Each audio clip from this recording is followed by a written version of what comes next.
Et dans le camp Franken, j'accueille Karl Van Loo. Bonjour Monsieur Van Loo, sénateur pour la Nieuw-Vlaams Alliantie, en abrégé NVA, député flamand, avocat proche de Theo Franken. Rebonjour David Clarinval, chef de groupe à la Chambre pour le mouvement réformateur, par ailleurs bourgmestre de Bièvre dans le sud namurois. Du côté nettement moins Franken, bienvenue Luc Dardenne, liégeois, réalisateur de films, double palme d'or à Cannes, une des seules stars mondiales, originaire de nos régions. Merci d'être là. Je vous salue Julie Fernandez, députée fédérale PS de Liège. Bonjour Alexis De Soif, président de la Ligue des droits de l'homme, avocat à Bruxelles. Emmanuel Pratt fera aussi entendre sa voix et ça s'entendra. Un débat exceptionnel, plateau exceptionnel. J'accueille encore Jean-Marie De Decker, l'ami de Theo Franken, votre ami qui vous a d'ailleurs, qui a fait en sorte que vous vous réconciliez ces jours-ci avec Bardo Wever, avec qui vous étiez brouillé depuis une dizaine d'années. Vous allez rejoindre la NVA d'ailleurs en une phrase, oui ou non Vous rejoignez la NVA non, là Non. C'est en une phrase, c'est bien. Bonjour, vous êtes donc toujours président du parti qui porte votre nom, Les De Decker. Bonjour Mehdi Kessou, vous êtes quant à vous porte-parole de la plateforme citoyenne de soutien aux réfugiés. Merci d'être là également. Céline de Krombrugge et Florian, votre fils. Madame, vous accueillez des migrants chez vous. Rick Van Koelhart du journal de Tijd donne encore plus de brio à ce plateau brillant. Monsieur Dardenne, venons-en directement au fait. Pourquoi, selon vous, Theo Franken doit démissionner? Et s'il ne démissionne pas, pourquoi le Premier ministre doit l'inciter à le faire? C'est ce que vous avez dit très récemment. Il doit démissionner parce que c'est une responsabilité politique qu'il doit prendre. Et il nous semble, à mon frère et à moi, qu'il n'a pas respecté l'article 3 de la Convention européenne des droits de l'homme qui dit qu'on ne peut pas rapatrier des réfugiés dans un pays où on pratique la torture, ce qu'il a fait. Donc, rien que pour ça, pour le principe, il n'y a pas besoin d'enquête. C'est le principe qui n'a pas été respecté. C'est là que ça se joue. Et donc, nous pensons qu'il doit démissionner, qu'il doit prendre la responsabilité politique de ne pas décrédibiliser le gouvernement ni sa fonction. Donc, il doit démissionner. Il n'y a pas besoin d'enquête? C'est vrai que ça peut être étonnant, vous disiez ça. Non, j'ai entendu Emmanuel il n'y a pas besoin d'enquête. L'infraction... On ne sait pas donc s'il y a eu torture, puisqu'il y a effectivement peu une importe, enquête actuellement. le pays est susceptible de pratiquer la torture. Ça suffit pour vous? Ça suffit, bien sûr. Comme ça en 41 pays sur les 97 officiels. Donc oui, ça veut dire qu'on a interdit tous les rapatriements. Madame, dans si aujourd'hui l'Italie va avoir 3 procès à la Cour européenne pour la même cause. L'Italie qui a aussi effectivement expulsé des Soudanais. Donc. Mais si on attendait justement l'enquête pour pouvoir parler sereinement comme ça, à ce moment-là, vous pensez qu'il faut attendre que quelqu'un nous montre les marques de sa torture ou que dans un pays, vous pensez que dans un pays totalitaire, dans un pays qui est une dictature, on va vous dire que oui ou non? À la fois, s'il vous plaît. S'il vous plaît, non. Vous riez là. La position de M. Dardenne est en tout cas tout à fait claire. Bien sûr, il y en a une qui est en cours. Donc pour vous, l'enquête ne pourra pas aboutir. Pourquoi vous pensez que l'enquête n'aboutira pas? Parce que c'est une dictature. Et qu'on n'aura pas la possibilité d'envoyer des gens sur place, etc. Et d'avoir les vraies informations. OK. C'est dit. Madame Fernandez, vous avez réclamé au Parlement, il y a d'ailleurs une motion de méfiance qui va être votée ou pas, sans doute pas, bien sûr, quant au sort de M. Franken. Qu'est-ce qui vous chiffonne? C'est le fait qu'il ait menti ou pas aussi, comme on l'a dit. D'abord, l'indignité de sa politique d'asile, le fait qu'il ment constamment, qu'il vient dire lui-même qu'il ment. Je veux dire, on ne l'invente pas, ça. Monsieur Franken est venu dire, oui, pour dire qu'il ne voulait pas modifier sa ligne de communication et que donc, il n'avait pas modifié sa ligne de communication, que les informations qu'il avait données n'étaient pas tout à fait... Oui, il a dit, je ne modifie pas ma ligne pour ne pas donner une information aux passeurs, pour que les passeurs aient une information sur laquelle on n'expulse plus. Je termine. Oui. Donc il a vraiment expliqué qu'il voulait que les passeurs n'aient pas une information selon laquelle la Belgique n'expulsait plus, puisque ça pourrait leur donner de mauvaises idées aux passeurs en se disant la Belgique est un pays laxiste, donc on envoie nos gens chez elle. Donc c'est un membre du gouvernement qui a menti et qui plus est a fait mentir le Premier ministre en séance plénière. Il y a une responsabilité politique qui doit être prise par le Premier ministre, sinon ce serait simplement la preuve que le Premier ministre est bien l'otage de la NVA. Alors, la NVA va répondre, monsieur... Monsieur De Soif, je vous laisse parce qu'il est malheureusement midi. Monsieur De Soif, je viens tout de suite à vous, mais monsieur Franken a déjà été largement attaqué, ce qui ne m'étonne pas, et il doit démissionner, bien sûr, monsieur Van Loo. Mais non, pas du tout. Il fait son travail. Mais parce qu'il fait son travail. Il a manifestement menti, dit madame. Il fait son travail. Il a dit lui-même qu'il avait menti. Il fait son travail. Il applique la loi. Il applique les règles internationales. Il applique les règles européennes. Il fait son travail. Il est très populaire. Et donc... vous savez que ce n'est pas seulement la Belgique qui fait des expulsions vers le Soudan. Il y a aussi, vous avez vu les chiffres, je peux vous donner aussi, le Royaume-Uni, 90 expulsions des Soudanais vers le Soudan. La France, 65. L'Allemagne, 60. Le Pays-Bas, qui continue encore à expulser des gens, 50 personnes. Même la Grèce, avec un gouvernement socialiste, un gouvernement d'extrême gauche, 10 personnes. La Belgique, en 2016, 5 personnes. Est-ce qu'on doit demander la démission de tous les gouvernements en Europe parce qu'ils font des accords, des expulsions vers le Soudan? Donc, Théo Franken, il a appliqué la loi, il a le soutien du gouvernement. Il y a quelques-uns qui critiquent, ça c'est vrai. Voyons Gérard Deprez, pardon, on va voir sa déclaration qui dit c'est pas parce que tout le monde le fait qu'on peut le faire, c'est indigne, et il dit que les électeurs émers en ont assez et que ça lui fait peur. Même la Commission européenne a un accord avec des pays africains, inclus le Soudan, pour le soutien, pour la lutte contre le trafic humain, pour le soutien de la police, la justice. Donc la Commission européenne travaille aussi avec le Soudan. 250 millions par an au Soudan, manifestement. Ça a été révélé d'ailleurs notamment par Rick Kohlert ici derrière. Lui, c'est vrai, l'Europe travaille avec le Soudan pour l'instant. Et donc ceux qui disent que tout le monde le fait ont raison. On l'appelle d'ailleurs l'accord de Khartoum. Hein? Qu'est-ce qu'on fait avec le Soudan? Donc on aide le Soudan à garder ses frontières. Par les pays membres de l'Union européenne, à Valletta, à Malte, on fait un accord avec les pays africains, dont le Soudan. Les représentants du Soudan étaient à table à côté de M. Tusk, Juncker et Schulz, entre autres. Pour donc leur donner de l'argent. Et ce que vous avez révélé dans votre article, c'est que finalement, tout ça a été presque passé sous silence. La Commission ne voulait pas du tout communiquer là-dessus. Moi, je n'ai pas entendu de question de M. Deprez, ni des lettres ouvertes. Et c'est vrai qu'il y a un problème donc on a laissé faire. Mais je n'ai rien entendu au moment où l'Europe applique quand même cette décision. Même des chefs d'État socialistes, dites-vous, ont laissé faire à ce moment-là, en laissant effectivement passer cet accord qui donnait de l'argent au Soudan et qui leur permettait donc de faire des choses. Monsieur De Soif, est-ce que c'est un raisonnement de dire tout le monde le fait, donc allons-y, faisons-le également? Non, et il faut mettre le sujet sur la table européenne pour, effectivement, et il n'y a que les ONG qui ont réagi en 2015 en disant c'est un accord de la honte avec des pays comme le Soudan, l'Europe qui paye pour faire le sale boulot à la place de l'Europe, où des dictatures, finalement, empêchent des migrants de passer. Et donc, il y a un vrai problème au niveau européen qui doit être discuté, et c'est aussi au gouvernement belge de le faire. Ici, dans le dossier en Belgique qui nous occupe, on parle beaucoup du mensonge de Théo Franken qui n'aurait pas parlé d'un rapatriement qui était prévu en janvier. Mais il y a un deuxième mensonge, un double mensonge qui est peut-être plus grave, qui est même bien plus grave, c'est le fait qu'il a induit aussi le Premier ministre en erreur qui a répondu au Parlement en disant qu'il y avait un examen article 3 pour chaque expulsion vers le Soudan. L'article 3, c'est l'article de la Convention européenne des droits de l'homme qui interdit la torture et les traitements inhumains et dégradants. Et même si le migrant ne demande pas l'asile, ça ne dispense pas l'État de faire cet examen de l'article 3. Et donc sur Facebook, le Premier ministre dit on applique cela. Voilà. Et la Cour d'appel a constaté, dans un arrêt de jeudi, qu'il n'y avait pas d'examen, article 3, inexistant cet examen, et donc le Premier ministre a aussi été induit en erreur sur ce point-là. Et là, c'est une faute grave parce que la Belgique est finalement complice de la violation de l'article 3. Et le risque suffit. Et c'est pour ça que M. Dardenne a raison en disant qu'il ne faut pas nécessairement attendre le résultat de l'enquête, parce que qu'est-ce que cette enquête va pouvoir démontrer? On ne va pas téléphoner à Omar El-Béchir pour savoir s'il torture ou non. C'est le chef d'État soudanais. Et donc, le risque suffit. Et ce mensonge-là, c'est une faute grave et ça met la Belgique, finalement, et l'excuse que les autres pays européens le font n'est pas une excuse. Parce qu'on ne sait pas si c'est des rapatriements forcés ou volontaires. On ne sait pas si eux ont fait l'examen article 3 ou pas. En tout cas, la Belgique ne l'a pas fait. Monsieur Claraval, vous allez réagir, mais je voulais quand même ajouter un élément au dossier. C'est vrai que Freddy Rosemont, qui dirige l'Office des étrangers, l'Office des étrangers, c'est lui qui est responsable d'expulser les gens, quand les Soudanais notamment, quand il doit l'être, qui doit faire cette enquête, a dit qu'une vérification sommaire était faite. Il a parlé de vérification sommaire. C'est vrai que certains ont dit, oula, vérification sommaire, on n'est pas du tout dans ce qu'on doit faire, on va le faire de façon claire. Bon, monsieur Claraval, est-ce que tout ça ne vous trouble pas? Est-ce que finalement, le Premier ministre qui dit, c'est vrai sur Facebook, on fait une vérification, la Cour d'appel de Bruxelles qui dit, il n'y a pas de vérification, est-ce qu'il n'y a pas un problème Franken?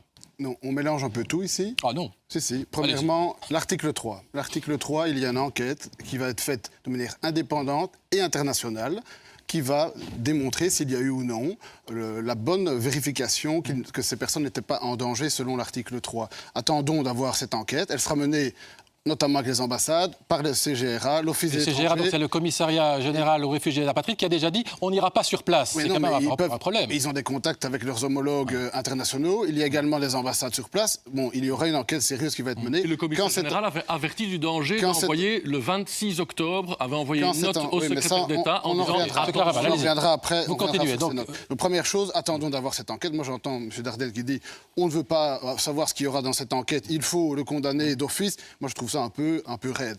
Donc ça, c'est un premier élément. Deuxième élément, par rapport aux mensonges de M. Franken. Moi, j'étais au Parlement quand ces événements se sont passés. Vous aussi, Mme Fernandez. Et ce qui s'est passé, c'est que le Premier ministre a été très clair. Quand il a été interpellé au Parlement, il a clairement dit qu'il n'y aura plus de rapatriement tant que l'enquête n'aura pas été menée à son terme, et à tout le moins jusque fin janvier. Donc on est. Oui, là, il y a eu un problème, là, quand même. Alors le problème, c'est que, en effet, Theo Franken on va le réécouter. était incomplet. On va réécouter ce qu'a dit M. Franken, comme ça vous allez réagir, parce que là, c'est quand même patent comme discordance entre les deux hommes. On écoute Theo Franken et puis vous répondez sur ce que vous voulez, finalement. Ces insinuations qu'il n'y aura pas de rapatriement avant fin janvier, que tout est suspendu, ça n'a pas de sens. Rien n'était prévu, c'est absurde.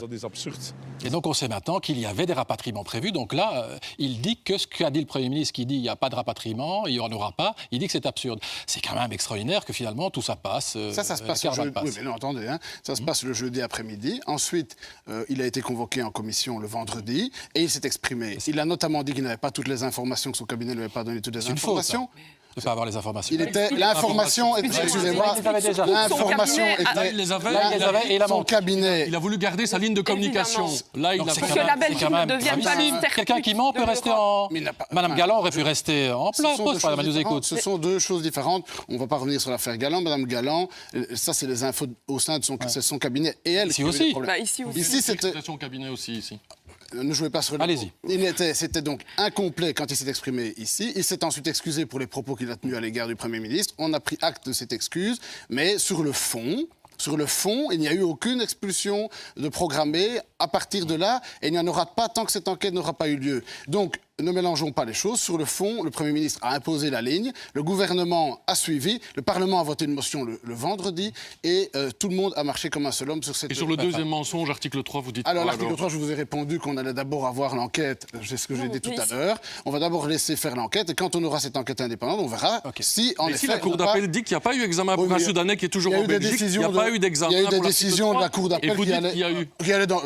C'est la première fois que la Cour d'appel... Du côté flamand, la Cour d'appel a été plus gentille avec vous. Le contraire juste avant. Là aussi, il y a un problème communautaire. C'est vrai que les cours d'appel francophones sont plus durs que les cours d'appel flamandes. Madame Fernandez, et puis... La cassation, donc le cabinet ou l'Office des étrangers, ils vont en cassation. Donc il n'y a pas encore un arrêt définitif. Enfin, c'est sur la forme. La cassation, c'est pas un appel. Oui, ok, mais donc c'est pas encore définitif. Donc ça veut dire qu'il y a des jugements dans un sens et il y a des jugements dans une autre sens. Dans deux sens, il y a des jugements. Madame Fernandez, et puis Monsieur De Decker, et puis les autres. Oui, je veux dire, les mensonges, ils sont tout le temps. Je veux dire, en commission, on n'arrête pas d'interpeller le secrétaire d'État qui dit des demi-vérités ou des mensonges. Il nous a répondu en commission. Il nous a répondu. Il n'était pas encore au courant. Mais monsieur, il n'y a pas que cette commission-là. Les parlementaires travaillent et nous interpellons toutes les semaines monsieur Franken sur sa politique. Et il nous a été répondu en commission que lorsqu'il y avait eu la mission d'identification, lorsque les réfugiés rencontraient cette mission d'identification... Donc les Soudanais qui sont venus ici en Belgique qui ne sont pas réfugiés, mais enfin, peu importe. Non, si, ils ne sont pas réfugiés. Non, sur l'article 3, il n'y a pas de différence. Ils ne sont pas réfugiés. La réalité, c'est que les renvois sont suspendus. La réalité, c'est que M. Franken, en commission, a dit que ces personnes n'étaient accompagnées de quelqu'un de l'Office qui comprenait ce qu'il se disait et qu'on apprend aujourd'hui que c'est faux, que personne ne sait, n'a pu traduire les échanges qu'il y avait eu entre ces personnes et la mission d'identification. Un mensonge. Donc les agents soudanais auraient pu impressionner les gens. Évidemment. Monsieur De Decker qui attend gentiment. J'ai plutôt l'impression qu'on utilise aujourd'hui Theo Franken pour faire tomber Charles Michel. Parce qu'on oublie l'essentiel. C'est quoi l'essentiel? Les Soudanais qui viennent ici. Quand leur vie est en péril, qu'est-ce qu'ils doivent faire? Demander d'asile.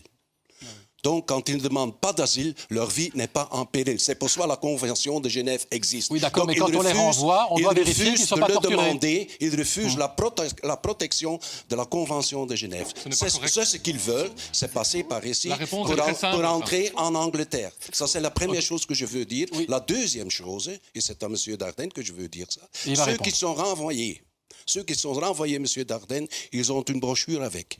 Ils peuvent téléphoner à l'OIM, oui, l'Organisation internationale de la migration, et ne dis pas qu'ils ne peuvent pas téléphoner, parce que je vais vous donner l'exemple, et puis je finis. Ils peuvent quand même téléphoner à M. Kurt de Boeuf, qu'ils ont été enfermés, mais ils n'ont pas le temps pour téléphoner à l'OIM pour donner leur protection. Alors, Kurt de Boeuf, c'est la personne... À la limite, ça devient un petit peu ridicule. C'est un jeu politique qui se fait, et c'est M. Theo Franken qui fait son boulot et qui est protégé par le gouvernement. J'explique, Kurt de Boeuf, on l'a vu dans le sujet de Nathan Squeret, c'est effectivement la personne, l'activiste pour les droits de l'homme qui a révélé qu'il y avait un problème de torture au Soudan. Mais M. Dardenne, vous êtes finalement mis en cause. Que répondez-vous à cela? Ils ont qu'à devenir réfugiés. Non, je dis ce que j'ai déjà dit, c'est que c'est au niveau du principe que ça se passe, et c'est au niveau du principe que Theo Franken a failli. Voilà, c'est ça que je dis. Mais concernant les gens qui sont rapatriés avec un petit livret, comme dit M. Dellecker, je rigole un peu, parce que vraiment...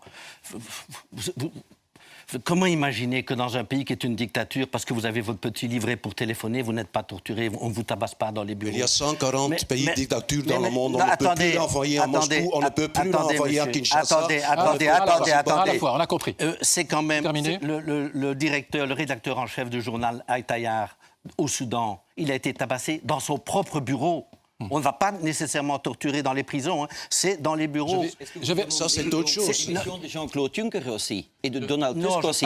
Parce que l'Europe travaille avec le Soudan. Est-ce que vous demandez ça aussi? Je ne parle que de mon gouvernement. Et j'espère, et ça grandirait notre gouvernement, ça grandirait le Premier ministre de dire, eh bien oui, effectivement, nous avons failli, nous avons transgressé un principe important de droits de l'homme. Okay. Et pour cela, nous allons au niveau européen mener un combat pour que les autres pays n'expulsent plus d'individus dans ces pays qui sont des dictatures. Chacun veut réagir. J'amène une pièce au dossier supplémentaire. Ces dernières semaines, effectivement, la Belgique a renvoyé des migrants soudanais. On a donc appris que certains d'entre eux, on vient d'entendre, ont été torturés. C'est Kurt de Boeuf qui l'a révélé.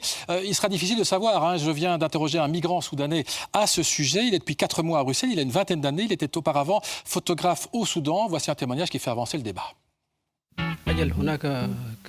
Grâce aux réseaux sociaux, j'ai des contacts avec des familles soudanaises dont certains proches sont en prison.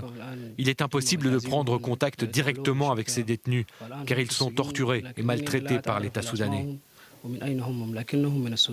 Vous craignez vous-même, si vous êtes expulsé vers le Soudan, d'avoir un mauvais traitement? Je ne veux absolument pas y retourner. Mon rêve à moi serait de rester à Bruxelles, en Belgique. J'ai peur de subir le même sort que les autres sont en train de vivre au Soudan. Au pire, je retourne en Libye, mais plus jamais au Soudan. J'ai trop peur des représailles. Avez-vous eu des contacts avec des fonctionnaires soudanais qui sont venus ici en Belgique pour interroger des candidats migrants? Je n'ai pas eu de contact directement, mais j'ai entendu dire que d'autres jeunes avaient été abordés par ces fonctionnaires. Certains réfugiés se sont même enfuis de la gare du Nord, car des policiers soudanais venaient pour essayer de se renseigner sur eux. Ça leur a fait peur, car si leur identité est connue, ils craignent vraiment des représailles. Oui, on est évidemment dans le cœur du sujet. Y a-t-il eu torture? Le numéro 1 de l'Office des étrangers, par exemple, ne croit pas aux tortures. C'est ce fameux Freddy Rosemont, il l'a dit dans Atlas News. Selon mon expérience, dit-il, les Soudanais expulsés parlent de torture pour tenter de revenir en Europe. C'est leur dernière chance d'y arriver. Autrement dit, on a l'impression qu'ils truquent les choses. En tout cas, c'est ce que dit Freddy Rosemont de l'Office des étrangers. Ou est-ce que vous y croyez, David Claraval, à ce que dit M. Rosemont? Donc, autrement dit, il n'y aurait pas de torture. Ce serait de la poudre aux yeux parce qu'ils veulent revenir en Europe en se disant torturés. L'enquête le démontre, mais moi, je voudrais quand même dire... La Belgique a accueilli 15 000 candidats réfugiés de l'année dernière, demandeurs d'asile. Elle a également octroyé 1200 visas humanitaires. C'est 8 fois plus que quand le gouvernement d'Elio Di Rupo à l'époque. On n'entendait pas Madame... Je vous propose de parler là, on n'y arrivera pas. S'il vous plaît, vous terminez. Si ces personnes sont réellement en danger, mais qu'elles demandent l'asile. Qu'elles demandent l'asile. Ce n'est pas vrai. Qu'elles demandent l'asile et ensuite elles seront... protégées, elles auront un toit où loger, on leur donnera à manger, elles pourront avoir un examen, un cas particulier, individuel, ce sera une analyse approfondie de leur dossier. Ils auront des droits de recours en justice. Mais qu'ils demandent l'asile, pourquoi ne le font-ils pas? C'est ça. Allez, vous alors, je vais répondre brièvement à ça. Vous dites, vous reprochez qu'ils ne demandent pas l'asile. Mais s'ils demandent l'asile, elles seront renvoyées en Italie sur base du règlement Dublin, parce que le règlement Dublin dit c'est le premier. Laissez-moi terminer. Laissez-moi terminer. Le règlement Le règlement Dublin dit c'est le premier pays d'entrée qui doit traiter la demande d'asile. L'Italie croule sous les demandes d'asile. Et donc prenez l'engagement de ne pas utiliser la faculté du règlement Dublin et traiter une centaine de cas de Soudanais. Vous pouvez examiner leurs demandes d'asile, ne pas les renvoyer en Italie, parce qu'aujourd'hui, du coup, elles veulent aller en Angleterre. Et ça, il faudrait... Et il y a des solutions dans ce dossier. Une solution, c'est mettre sur la table de l'Europe le règlement Dublin, on va le revoir, et puis on négocie une répartition des réfugiés, plutôt que laisser l'Italie et la Grèce se noyer sous les demandes. Monsieur Van Loo là-dessus, et puis je vais dans le panel. Si on laisse faire les partis de gauche, le PS, l'écolo... C'est une organisation de défense des droits de l'homme, pas un parti de gauche.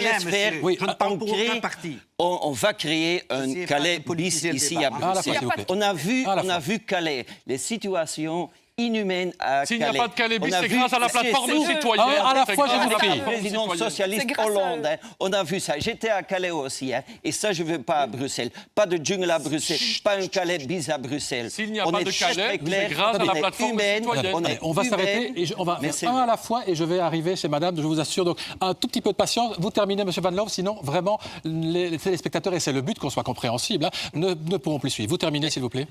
On ne veut pas une politique laxiste. Theo Franken, il applique la loi, il applique les règles internationales. C'est ça qu'on veut. Mais on ne veut pas une situation qu'on a vue à Calais, des gens qui vivent dans la nature. Donc vous dites que si on laisse trop venir... Et donc le Premier ministre a déjà déclaré maintenant la politique de migration est humaine, mais sévère, ça c'est vrai, strict, ça c'est vrai. Donc vous dites si on laisse venir trop de gens, notre sécurité sociale sera en danger, etc. C'est ça que vous dites. La politique de Maria Arena, vous vous souvenez, c'est il y a 10 ans, avec les réfugiés dans les hôtels, avec toutes les procédures, tout le temps, avec les frais pour tout le monde. Ce sont les citoyens qui... Alors là, vraiment, je vais vous dire stop, time out, parce qu'on n'y arrivera pas. Bon, donc, sur Maria Arena, rapidement une réponse là-dessus. Je veux dire, ça palliait à ce qu'aujourd'hui les citoyens font, c'est-à-dire accueillir des anges. Citoyens pour lesquels le Premier ministre n'a même pas eu une ligne de reconnaissance dans son post Facebook. On a doublé le nombre de places disponibles. On a doublé le nombre de Alors, on va places justement chez madame de Crombrugge. C'est vous qui êtes effectivement la représentante des personnes, nombreux Belges, qui accueillent chez eux. Ça fait un mois que vous avez commencé, pour votre 50e anniversaire, c'est une résolution que vous avez. Vous m'avez donné votre âge, pardon de le révéler. Voilà, vous faites ça. Vous avez l'impression, effectivement, comme ça a été dit ici, de faire quelque chose que le gouvernement devrait faire en accueillant chez vous des migrants tous les soirs, à peu près une vingtaine depuis un mois? Oui, je pense que c'est pas du tout mon rôle, mais je trouve que ça apporte quelque chose d'extraordinaire au niveau humain et de rencontre. Donc c'est double. D'un côté, vous dites ça devrait être le gouvernement, mais de l'autre, vous dites ça m'enrichit, en tout cas énormément. Ça m'enrichit d'un côté, mais ça m'appauvrit de l'autre côté parce que ça coûte. Et quand on est femme seule avec un enfant et qu'on doit en plus assumer ce genre de choses, c'est du temps, c'est de l'énergie, c'est de l'attention. Vous trouvez qu'il devrait le faire, le gouvernement devrait le faire, quoi. C'est ça votre avis? Je pense qu'il devrait y avoir quelque chose. Je ne suis pas du tout... Monsieur Claraval dit ils ont qu'à demander l'asile et ils seront accueillis. Monsieur Kessou, on va passer le micro à monsieur Kessou, s'il vous plaît, madame de Crombrugge. Merci en tout cas de votre témoignage. Vous avez effectivement l'impression que c'est vous qui organisez tous ces logements de migrants. C'est une logistique absolument terrible. Que vous faites un boulot que vous ne devriez pas faire? On est effectivement des dizaines de milliers maintenant à faire l'hébergement. On fait effectivement un boulot qu'on ne devrait pas faire. J'ai entendu toute une série de possibilités. J'ai pas entendu parler de la clause de souveraineté qui permettrait aujourd'hui à tous ces Soudanais et aux autres de demander l'asile sans prendre le risque d'être renvoyés en Italie. C'est quoi ça? Non, c'est ce que monsieur de Frappe disait, c'est qu'on mettrait entre parenthèses Dublin pour justement qu'il ne soit pas renvoyé dans le pays, le premier pays où ils ont demandé l'asile. Cette possibilité existe. Maintenant, on ne va pas rentrer dans le débat, je pense qu'il y a assez de spécialistes de la question. Il n'y a qu'une chose qu'on doit rappeler ici. Je vais parler comme n'importe quel citoyen salarié. Si j'avais menti à mon employeur, il y a rupture de confiance et j'aurais immédiatement été licencié. Et je pense que c'est l'argument l'argument principal. Alors, ça revient à ça. Donc, voilà. Et nous serons, vous voyez, il y a un vrai problème. Je vais juste terminer une chose. tous les citoyens de notre dynamique sont d'accord aujourd'hui pour réclamer sa démission et on va inviter un maximum de personnes à nous rejoindre le samedi 13 janvier. Oui, on n'est pas ici pour annoncer des manifestations et avec 350 personnes à la dernière manifestation, on ne peut pas dire que c'était un grand succès. Néanmoins, il y a 500 personnes pour soutenir Theo Franken aussi. Donc, c'est match nul, on va dire. Oui. Je ne m'exprimerai pas là-dessus, mais bon, c'est vrai qu'il y a un gros problème du côté francophone, manifestement. Même Gérard Deprez, je le disais tout à l'heure, membre du MR, je vais peut-être m'adresser à M. Dedecker, d'ailleurs vous pouvez lui passer le micro, s'il vous plaît, M. Kessou.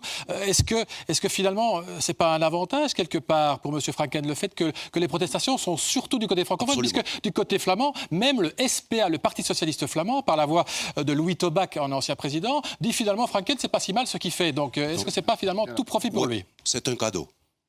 Si aujourd'hui on organise des élections et si ce gouvernement tombe, il y a des élections en Flandre, M. Franken, c'est certainement numéro 1, j'en suis convaincu. Grâce aux francophones. D'abord, et puis, quand le problème de la migration sera le problème, ou la chose principale pour de nouvelles élections, tout le monde va perdre contre le NVA.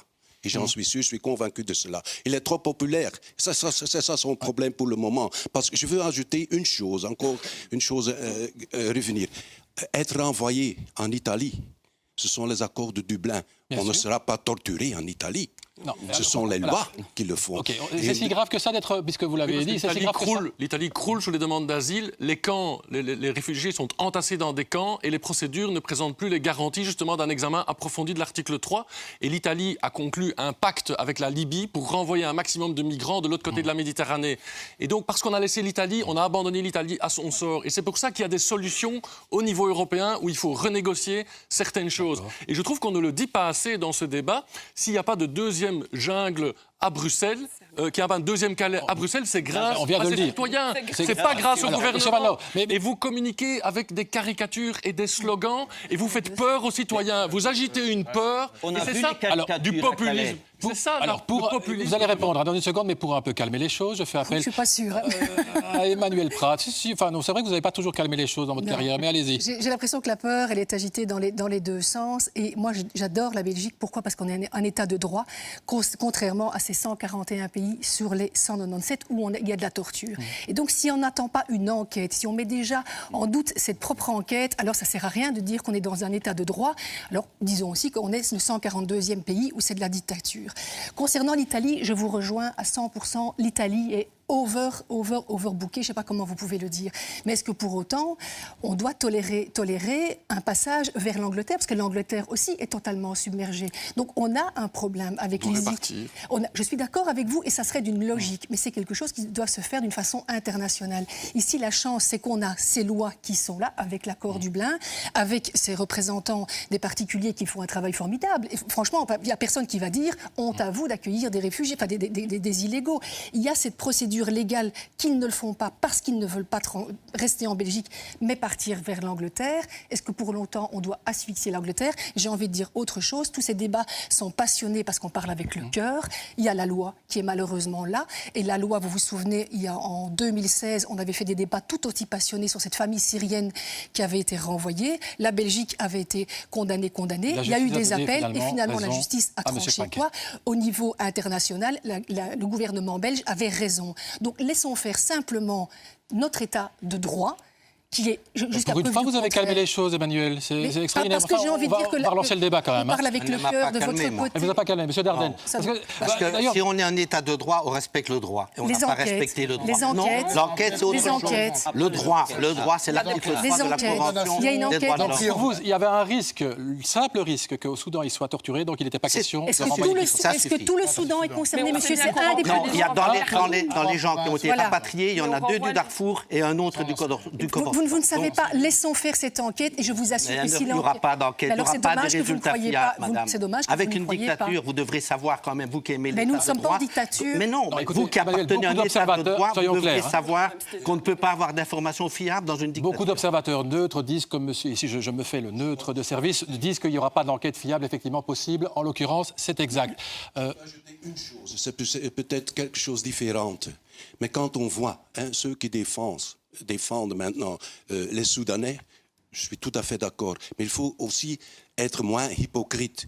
Il faut savoir qu'est-ce que vous faites avec les FN. Qu'est-ce que vous faites livrer des armes à l'Arabie Saoudite et toutes des choses comme ça. Contre les licences d'exportation d'armes vers l'Arabie Saoudite, parce qu'effectivement, on a besoin d'une plus grande cohérence au niveau international. Et là, je vous rejoins, M. De Decker, pour agir sur les causes des migrations. Pourquoi toutes ces personnes quittent leur pays? Parce que quand on est bien chez soi, on reste chez soi. Et c'est aussi notre responsabilité de ne pas vendre des armes à des régimes voyous. Et la Ligue des droits de l'homme a agi là-dessus. C'est le gouvernement wallon qui le fait. Hein. Oui, s'il vous plaît, alors effectivement, c'est un argument qu'on entend beaucoup en Flandre. Il vaut ce qu'il vaut, c'est de dire qu'effectivement, les Wallons donnent des leçons alors qu'ils vendent des armes effectivement dans des pays qui ne sont pas très recommandables. Mais il y a des usines d'armement flamandes, ça va sans dire. M. Van Loo, vous trouvez qu'effectivement tout ça est bon pour votre secrétaire d'État, tout ce qui se passe ici? Je sais que c'est un dossier très difficile, la migration, l'asile est très émotionnel, sensible. C'est aussi un dossier très lourd, mais je sais que le secrétaire d'État, Theo Franken, il applique la loi, il fait son travail, il fait ça très bien. Il continue à être très dur. Il n'y a pas que lui, d'ailleurs. Peter de Rover, votre chef de groupe à la Chambre, dans Le Soir, dit finalement quand les frères Dardenne attaquent Theo Franken, ça ne vaut pas plus que ce que dit un boulanger, puisqu'ils sont très compétents en cinéma, mais quand il s'agit d'asile et d'immigration, ils sont absolument nulle part. Vous adhérez à cela, à cette phrase-là qu'on va voir d'ailleurs s'afficher derrière vous? On a un mandat des électeurs et on fait ce qu'on est dans notre programme. Et donc, c'est l'opinion privée de M. Dardenne, les frères Dardenne. Je n'ai aucun problème avec leur idée. Citoyen. Mais oui, mais il y a des citoyens qui ont des autres idées. Et nos électeurs, qui les expriment. Il y a une majorité au Parlement qui soutient la politique de Theo Franken. Il y a une majorité au Parlement. Donc, ça, c'est l'important. Donc, le MR soutient comme un seul homme. Ça, c'est votre... M. Claraval, le MR soutient comme un seul homme. On n'a pas eu cette impression-là. Beaucoup d'articles Theo Franken applique l'accord du gouvernement et donc il n'y a pas l'ombre d'un doute. Tout le MR soutient la politique du gouvernement et soutient donc la politique. Et c'est quoi qui est sous-jacent? Maintenant, il est vrai, Madame Fernandez, il est vrai que M. Franken a une communication abrasive et que au MR, on est parfois un peu mal à l'aise avec la manière dont il communique. C'est vrai, mais sur le fond, il n'y a pas un iota entre la position du MR et la position du gouvernement. Un mot là-dessus et puis je terminerai avec Rick. Donc on est bien d'accord qu'aujourd'hui, au MR, personne n'a de problème avec les rapatriements au Soudan. Personne n'a de problème avec la violation de l'article 3. Que les Soudanais demandent Personne n'a de problème avec les mensonges de M. Franken. Omar El-Béchir était condamné en 2009. À l'époque, je ne vous ai pas entendu. Personne n'a de problème avec ça. Monsieur Clarinval, personne au MR. Évidemment, j'aurais dû venir près de vous. Vous le laissez répondre, excusez-moi. Oui, j'ai pas de problème. Donc je voudrais quand même dire à Mme Fernandez que Omar El-Béchir est condamné internationalement depuis 2009. La Belgique rapatriait déjà des Soudanais au Soudan sous Diroupo. Et à l'époque, on ne vous entendait pas. OK, parenthèse. Alors, M. Dardenne, le dernier mot. Et puis, Rick, une dernière chose sur le fait de savoir si le gouvernement est en danger. Je vous demanderai d'être concis là-dessus. Oui, je voudrais dire que ce monsieur qui dit qu'il peut demander l'avis du boulanger, c'est le même que nous, il a raison. Je suis un citoyen comme le boulanger est un citoyen. Mais là où il se trompe, c'est que lui, il dit ça pour nous évacuer du débat. Mais si le boulanger et les cinéastes d'Ardennes sont les mêmes, c'est parce qu'ils sont citoyens. Et en tant que citoyens, nous participons à la formation de l'opinion publique. Et un gouvernement démocratique gouverne en fonction de l'opinion publique. Il n'ignore pas l'opinion publique. Et c'est pour ça que nous avons le droit de parler de politique, parce que la politique est une chose publique. Le cinéma, c'est vrai que la technique du cinéma ou la technique de la boulangerie, il peut venir nous demander un conseil. Mais pour la politique, nous avons le droit de parler. Et ce n'est pas privé ce qu'on dit, c'est un acte citoyen. Merci, et c'était très clairement dit. Alors Rick, dernière 10 secondes là-dessus. Oui, l'opinion publique, c'est pas l'opinion de M. Dardenne. Il y a beaucoup de gens qui ont leurs opinions, et c'est différent. Ça, c'est la démocratie, heureusement, mais il y a une majorité maintenant au Parlement qui soutient ce gouvernement. Et ça, c'est clair. Voilà. Allez, 20 secondes, Rick, pardon. Luc, c'était M. Dardenne. Rick, est-ce que le gouvernement court un danger de tomber ou pas? Je ne pense pas, non, parce que je crois que M. Michel se rend très bien compte qu'aller aux élections avec ce dossier-ci, c'est extrêmement dangereux. C'est ça. Donc, parce que là, je crains ou je pense plutôt que la NVA pourrait passer même à 35% en Flandre. Et avec qui est-ce qu'on va faire un gouvernement là? Merci beaucoup, c'était clair. Merci à tous. Bon retour aux quatre coins du pays.